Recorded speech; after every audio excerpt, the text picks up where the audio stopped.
Welcome to Breaking with Tradition, a new Catalyst podcast where we follow in the footsteps of our founder, Felice Schwartz, and sit down with change-making leaders and professionals accelerating diversity, equity, and inclusion in today's global workplace. Founded in 1962, Catalyst drives change with unparalleled thought leadership, actionable solutions, and a galvanized community of multinational corporations to accelerate and advance women into leadership. Because progress for women is progress for everyone. We're your hosts. My name is Lucy Cullen. I'm Victoria Kuketz. And I'm Erin Souza Resendiz. And we're three Catalystas that live in different regions around the globe. We're united by one goal, to create workplaces where anyone can thrive. Hi, I'm your host, Victoria Kuketz, and today we're here live at Catalyst Honors in Toronto, Canada. I'm chatting with Kike, Ojo-Thompson, and Patrice Njoh, who are both partners in human capital consulting at Deloitte. Hi, and thanks to you both for being here. Can you tell us a little bit about yourself and what led to you working at Deloitte, and also what led to these incredible reports coming out? My name is Patrice. I'm a partner with Kike in our human capital business, and I get to spend the vast majority of my time helping organizations, leaders, prepare their teams for large digital transformation. And so when we started thinking about what generative AI was going to mean for people and organizations, the idea to co-create an inclusive future got me really excited, and that's what led to the start of this paper. Thank you so much. And Kike? Yes, I'm Kike Ojo-Thompson. Recently joined Deloitte as a partner in human capital after over 25 years leading in equity work in my own consulting practice. So we all joined Deloitte and we are super excited, and I get to lead equity work out of our human capital practice, and I couldn't be happier and I couldn't have better folks to work with. So Kike, can you tell us why the topic of AI and DEI is so important to you? It's important because equity work is really strategic and action-oriented work. You know, when we think about and read about the impact that AI is having and will continue to have in the very near future, we know that we have to be thinking strategically about how to ensure equitable outcomes continue, that we continue to drive towards equitable outcomes for equity-seeking groups, equity-deserving groups, and ensure that everyone's sort of taken care of. If we know from the research that if we don't think about this strategically today, we will certainly see a worsening. The potential for a worsening is really quite high, and this all just makes me think about Malcolm X's quote. The future belongs to people who prepare for it today. So powerful. It's that, yeah. And what led you to be so invested in and to want to create this report? Yeah, so like I said, I spend the vast majority of my time thinking about digital transformations, thinking about how do you get people ready for transformational change. And when we started to look at the precipice of what digital technology is looking like, generative AI is here, right? It's very cost efficient to deploy. It's very easy to use. Like, everyone knows someone who's using ChatGPT somewhere. And so when you think about that, you say, man, this tool has the ability to create in novel ways outcomes that we haven't been able to do in the past. But what if we thought about it from an equity lens? How could we infuse those two things together to thoughtfully create an equitable future for everyone? And that's what got me excited about the topic. That is so powerful. Thank you for writing it. So let's dig right into the report. Deloitte's report, Equity in the Age of AI, highlights that AI can either perpetuate or mitigate bias based on how it's designed and deployed. What practical steps can organizations take to ensure that their AI systems are equitably designed to reduce the bias that we started to talk about? And how does inclusive leadership play a role in this? Yeah, so we developed an equitable, responsible AI framework that I think is really great to highlight what are some of the key dimensions when you're thinking about deploying, utilizing, or incorporating AI into your workforce strategy. I think one of the first things that you start with is quite thoughtful bias mitigation. And I think Kike spoke about that previously, just mentioning how intentional you need to be with proactively addressing and trying to get in front of where bias could be within data, within the system, within algorithm, but also within the way people use the tool.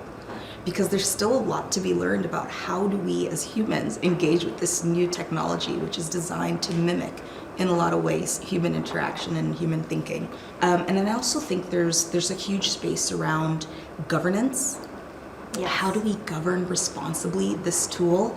And how do we thoughtfully engage with equity-deserving communities to reflect their realities in these solutions?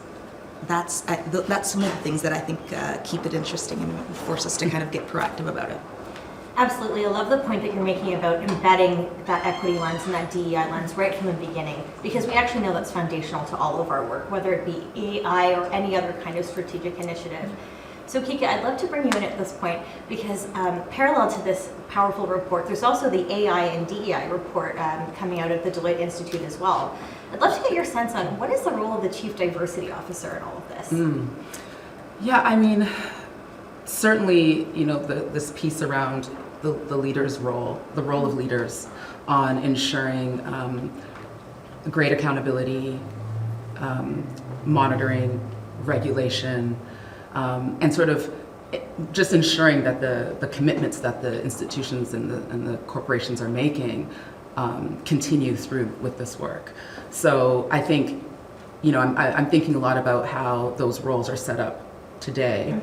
I think that we're going to have a lot more discussion around where chief diversity officers are not just placed, because obviously chief, right? But what they're included in, at what point of decision making, right?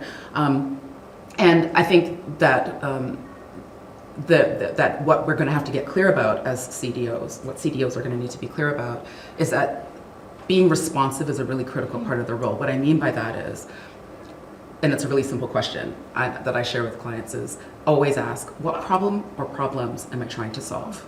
So we're not just doing, equity for equity's sake, or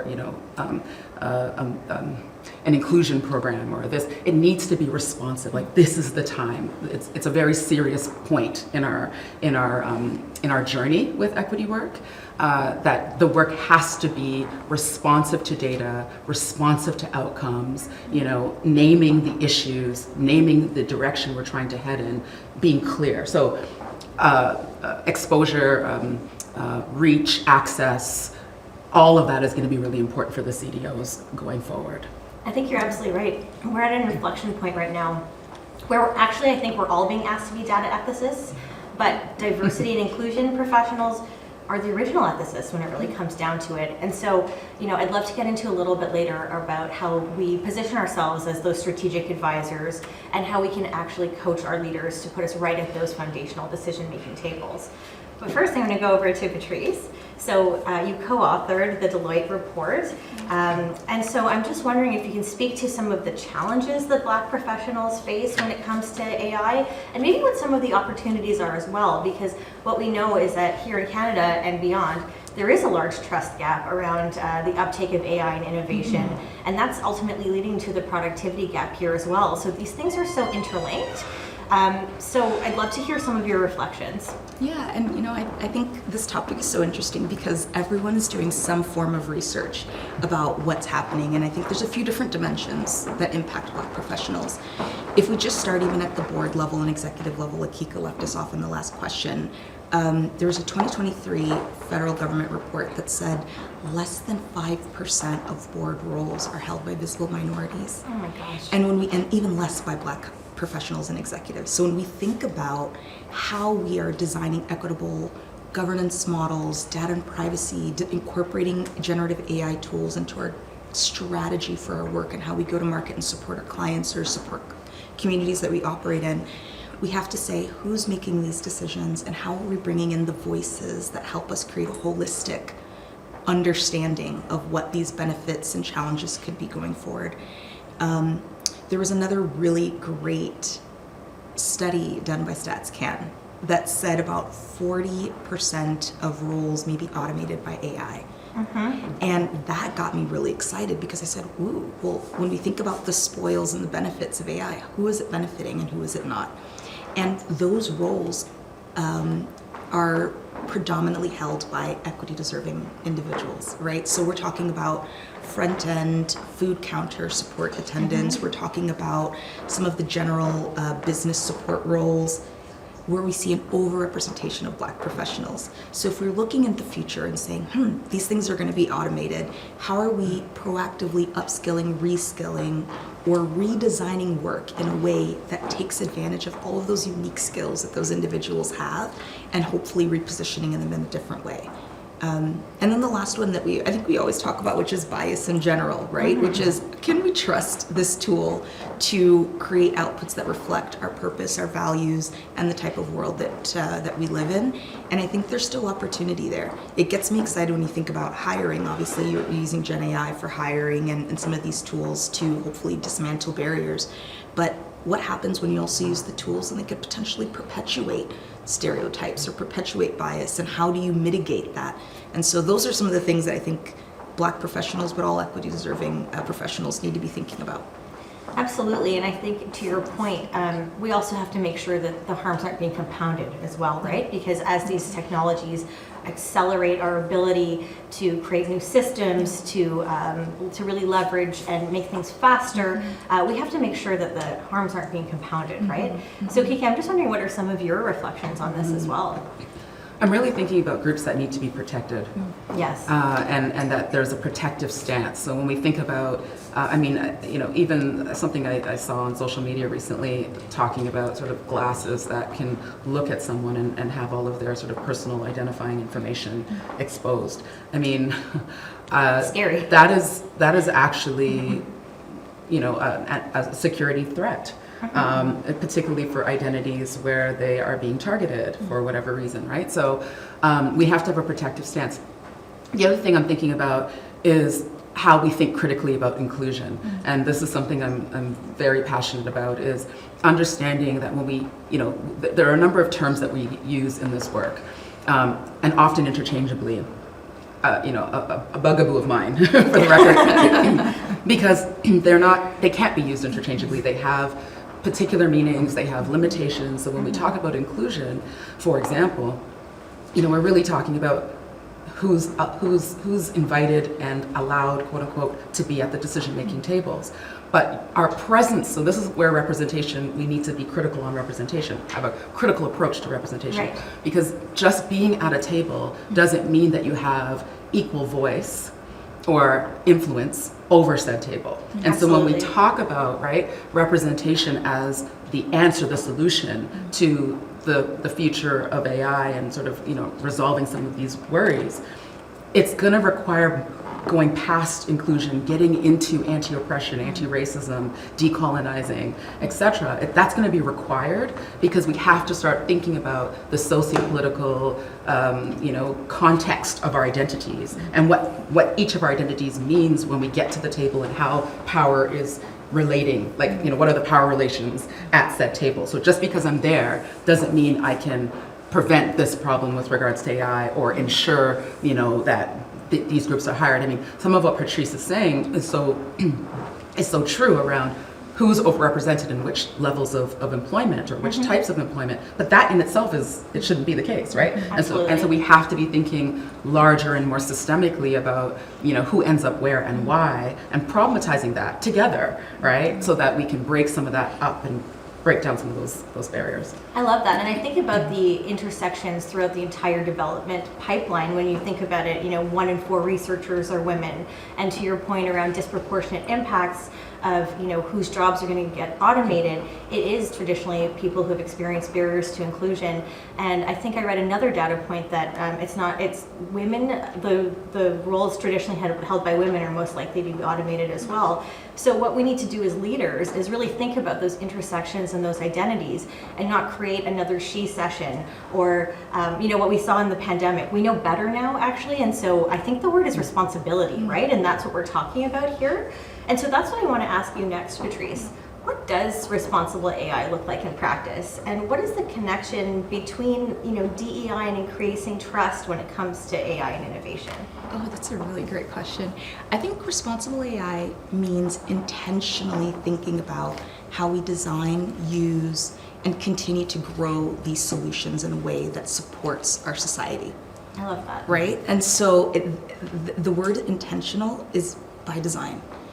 that means we're not letting it happen. We are thinking about what the output or outcome is going to be, Right. and thoughtfully designing that future in community, in collaboration. So looking at things like bias mitigation, looking at things like community engagement, looking at what does data and privacy, how is that impacted? Looking at how we're leveraging different sources of data. Where do they come from? How are they generated? How are we attesting to their completeness? How does it reflect the realities of the communities that we are integrating into the use of the tool? And also education.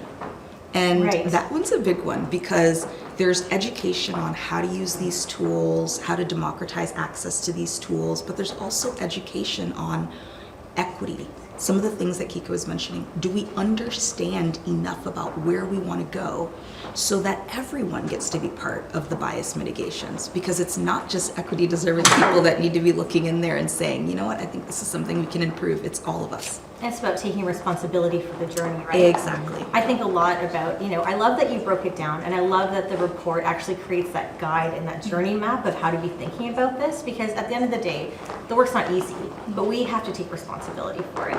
And so I think the two words that I really think about are safety and fairness, right? Kike, do any other kind of keywords come to mind for Oh you? gosh, accountability, Yes. intention, which is the word that Patrice is referencing quite a bit. I think intention is probably my sort of the word that's jumping out for me the most. Yeah. I love that, because I think we really need to give people these keywords and these ways of thinking to help guide along the journey. One other thing I wanted to ask you about is AI literacy.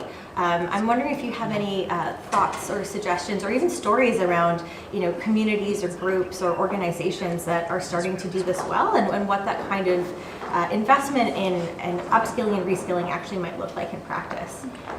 Who wants to take that one? Well, I can start. Okay, great. I think there's a trust gap that you mentioned. Yes. And so some of it is, do we trust the solution and the novel outcomes that it's going to create? Do we trust each other to use the solution? Do we trust how the solution is built? So there's a whole dimension around that. And we've been going around having lots of conversations with different executive teams and different leaders and saying, how do we bring people up the adoption curve, but how do we start with trust? Yes. And so some of the first things that we're doing before you even think about scaling the use of the tool is just getting people comfortable with using the tool. We all know what it was like when we first got our iPhone. Yes. It was like, can I touch here? Is the screen gonna break? You're having all of these experiences because you've never interacted with a solution like this. So part of it is, as you continue to expose people to these tools, you help involve them in how they use the tool and apply it to their life. And so when I first started using some generative AI tools, it was, what is this? I'm just curious about what it means. And then it went to, I wonder if I could make my grocery list on this tool. Then it went into, well, how can I use this to accelerate the work that I do? And then it went to, my goodness, maybe I could redesign the way we work and the way my team works with this tool. So I think there's a natural evolution of education and learning that happens over the course of time. And I love that, because I think, that sounds empowering. And so we need to really balance the risks and the opportunities and be mindful, because I think the point is proceed with caution, but proceed and be intrepid, right? Kike, would you agree? Yeah, I mean, I absolutely. And I think we're really going to have to be equity informed about how we approach that sort of education process, and being intentional and strategic about exposing various communities to it. And what I mean by the equity informed is that we were already sitting on a digital divide for Yes. particular communities. I mean, you add poverty into the mix, and you've got sort of a problematic starting place. And so now we've added this, and I think that we're really at risk of the divide just really expanding in a really significant way and very quickly. So we're not going to be able to take an equality approach to exposure to this. We're going to have to take an equity approach, which means that we're being more responsive and right away to folks who had traditionally and historically not had access to digital everything before, right? And again, it's the responsiveness. What problem are we trying to solve? The responsiveness to the state of things today. The state of things today is we have a digital divide. We're adding this AI piece to this conversation. We need to be continue to be equity informed in our approach to addressing this gap. You're absolutely right. In 2024, as we know, there are still communities who do not have consistent access to digital infrastructure to be able to get on wireless and internet as everybody else in main city centers and professionals can. So I really appreciate that point.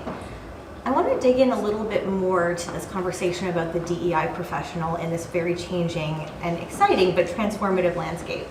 So with AI becoming a more integral part of workforce management, what new skills or competencies do DEI professionals need to stay ahead of the curve and make sure initiatives remain effective, timely, responsive, all the things we've been talking about? And what about executive leadership more broadly? Do you want to start, Kike? Sure. I mean, I think it's a bit of a summary of some of what we've talked about, right? So it's the intentionality about how we set up the DEI professional, the CDO, et cetera.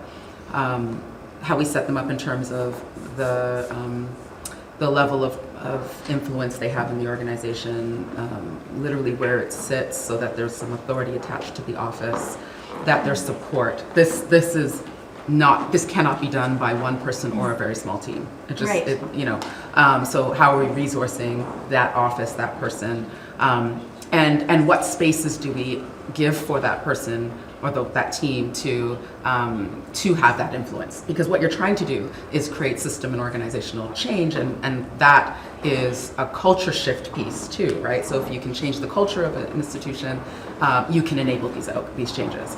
And so how do we allow that person or team to be culture shifters and culture shapers, right? So thinking really thoughtfully about that.